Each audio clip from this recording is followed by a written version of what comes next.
So a few months ago, I was browsing the Nintendo eShop and I happened to notice that Pikmin 3 Deluxe had a demo available. With Pikmin 4 having just been announced at that time, I thought, what the heck, I might as well try the game out and see what it's like. Now, mind you, I had very little to no concept of what Pikmin was like as a game. My only knowledge of it came from whatever is in the Super Smash Bros. Series. So I knew about Olimar being the main character, and I knew there were a bunch of different Pikmin with varying characteristics, and there were a bunch of side characters, and I know that they die very easily, as evidenced by that one cutscene in Brawl where Captain Falcon ran them all over. But besides that, I didn't really know what to expect. I had thought, well, maybe it's more like Animal Crossing, like an exploration farm type game. No, it is not. Not even close. Okay, the game even tries to tell you at one point that the Pikmin are nice, friendly creatures.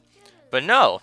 The first thing you do once you get some Pikmin in the game is hurl them at an animal or a monster thing and watch the Pikmin beat it to death with their faces.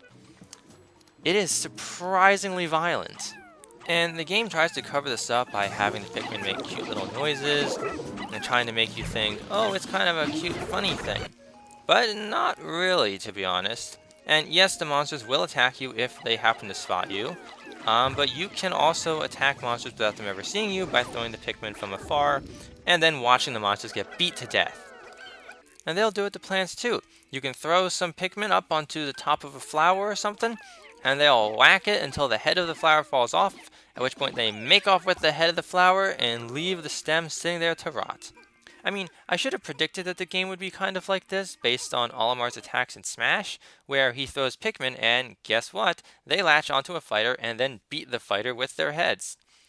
I guess Pikmin's more peaceful atmosphere makes these kind of violent interactions more surprising, and kind of hilarious, to be honest. Another thing they do is you can throw a horde of them at these walls in the game, and they will just go at it and beat it until it's completely gone and you can then pass through. It is quite the spectacle to observe. You have 40 odd Pikmin going on there beating a sandcastle wall or a different type of wall, and they're beating it with their faces. No weapons, no other special attacks, it's just whack. And there's other weird things to behold in this game as well. Don't even think that's it.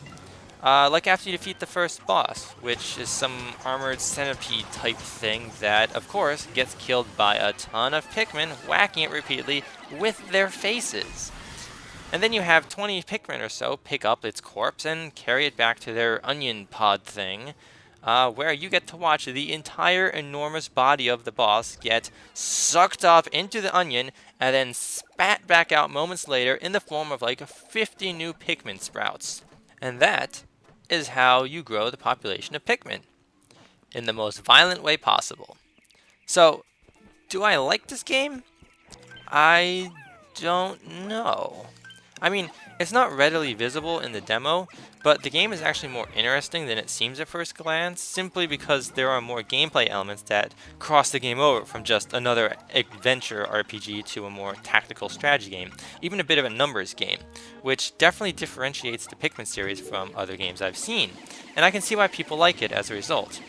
I think my point is, though, that maybe the Pikmin look cute and the game says they're cute, but remember, they're actually vicious plant monsters, and just be glad they don't attack you. Anyway, that's all for now. Goodbye.